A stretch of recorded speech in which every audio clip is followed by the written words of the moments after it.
You're lying in bed. The lights are off. The room is quiet. Nothing bad has happened today. No emergency, no deadline, no bad news. And yet, your brain has already decided tomorrow is going to be a problem.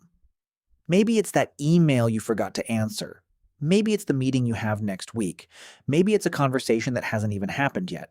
Within seconds, you've imagined every possible way it could go wrong. You didn't choose to think about it. You didn't invite it. It just showed up. And that's the strange part. If your life is safe, why does your mind keep searching for danger? You'd expect your brain to relax when everything is okay. Instead, it starts working overtime. Looking for mistakes, looking for threats, looking for the one thing you might have missed. Almost like peace itself makes it suspicious. Most people call this anxiety, but anxiety is only the symptom. The real reason goes much deeper. Your brain is following a rule that existed long before cities, before countries, before language, before history itself. And once you understand that rule, you'll start noticing it everywhere, not just in yourself, but in almost everyone you know, because your brain isn't built to make you happy. It's built to keep you alive, and those are two very different jobs. Thousands of years ago, your ancestors walked through forests where one wrong assumption could end everything. A sound in the bushes, a shadow behind a tree, a movement in the grass. Imagine two people hearing that same sound. One thinks, it's probably just the wind. The other thinks, what if it isn't?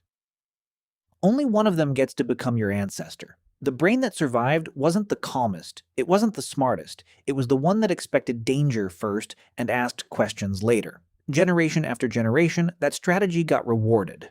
Not because it made people happier, because it kept them breathing. And eventually, that brain became yours, which means every time your mind jumps to the worst possible outcome, it isn't doing something new. It's repeating one of the oldest survival strategies your species has ever known. But here's where things become strange. Your brain still thinks it's protecting you, even though the world it was designed for no longer exists. Today, there are no predators hiding behind your office desk. No wild animals waiting behind your front door. But your brain doesn't care, because it was never programmed to tell the difference between physical danger and psychological danger. A text saying, "We need to talk," can trigger the same survival system that once reacted to a lion. Your heart speeds up, your stomach tightens, your breathing changes. Not because something bad has happened, because your brain believes something bad might happen, and there's one reason it keeps doing this, a reason most people never realize. Your brain isn't actually trying to predict the future. It's trying to eliminate uncertainty. Because to your ancient brain, an uncertain future is almost as dangerous as a bad one. Think about that for a second. Your mind would often rather imagine the worst than admit it simply doesn't know what's coming next. And that changes everything. Because it means your brain isn't asking, is this true? It's asking, what if it is? That single question has quietly shaped thousands of your thoughts without you ever noticing. And it's only the beginning. Because once your brain starts asking, what if, it activates something even more powerful. Something psychologists have been studying for decades. Something that quietly changes the way you remember your past, experience your present, and imagine your future. And once you see it, you won't be able to unsee it. Psychologists call the first part of this pattern negativity bias. But that isn't the whole story. Negativity bias simply means your brain gives more attention to potential threats than potential rewards. If something good happens, that's nice. If something bad might happen, your brain decides it deserves your full attention. Not because you're negative, because your brain has learned that bad outcomes are usually more costly than good outcomes are rewarding. Think about your own life. You upload a photo, 20 people leave nice comments. One person writes, "You look tired." Which comment do you remember tomorrow? Probably not the 20, just the one. Or maybe you finish a presentation at work. 9 people smile, one person looks distracted. Hours later, you're still wondering what you said wrong. That's negativity bias. But then something else happens. Something far more powerful. Your brain realizes it doesn't actually know what's going to happen next, and your brain hates that. Because uncertainty has always been dangerous. Thousands of years ago, not knowing what was hiding behind a bush could get you killed. Not knowing whether another tribe was friendly could cost you your life. So your brain evolved with a simple rule. If you don't know what's coming, prepare for the worst. Psychologists call this intolerance of uncertainty. Your brain would rather believe something bad is coming than admit it has no idea what's coming, because uncertainty feels impossible to control.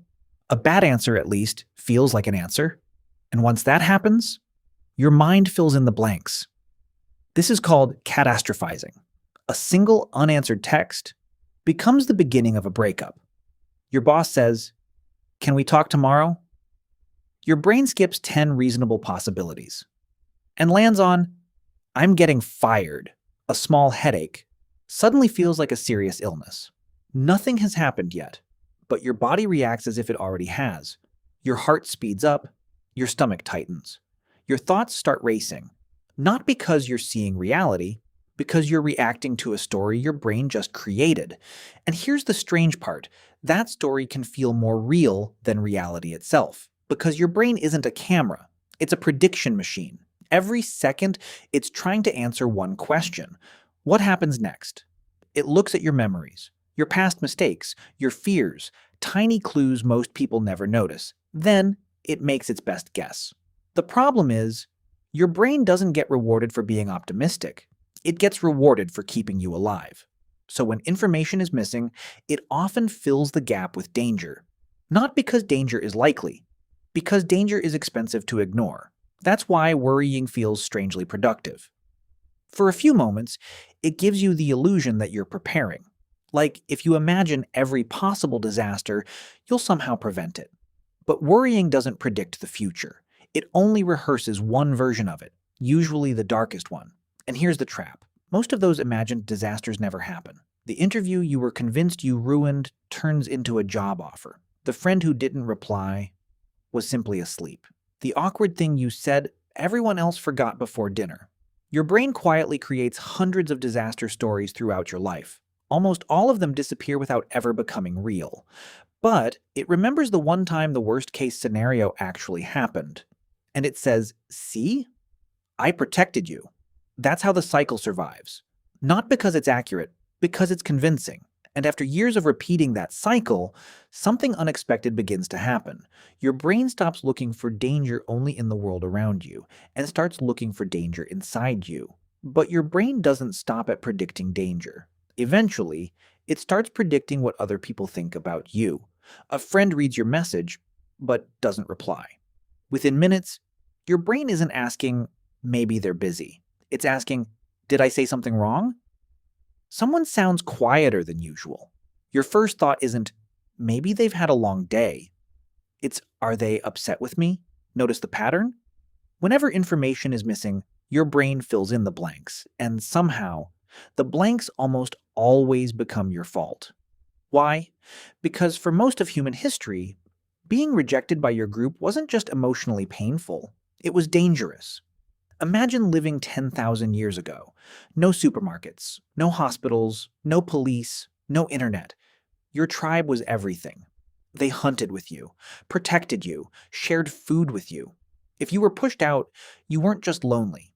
You were vulnerable. Your chances of surviving dropped dramatically, so your brain evolved to treat social rejection almost like physical danger. And that's something scientists can actually see today.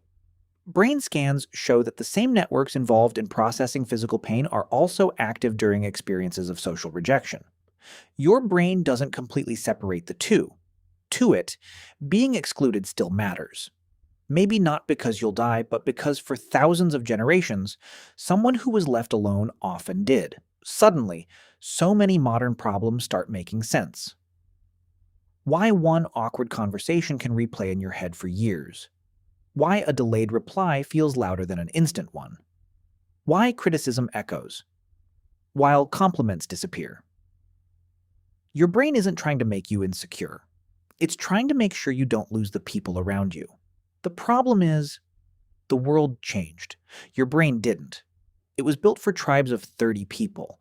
Now it has to survive group chats, performance reviews, social media, and hundreds of silent comparisons every single day. No wonder it gets overwhelmed. It's running ancient software on a completely different world. And maybe that's the biggest misunderstanding of all. People spend years fighting their own minds, calling themselves weak, broken, overthinkers.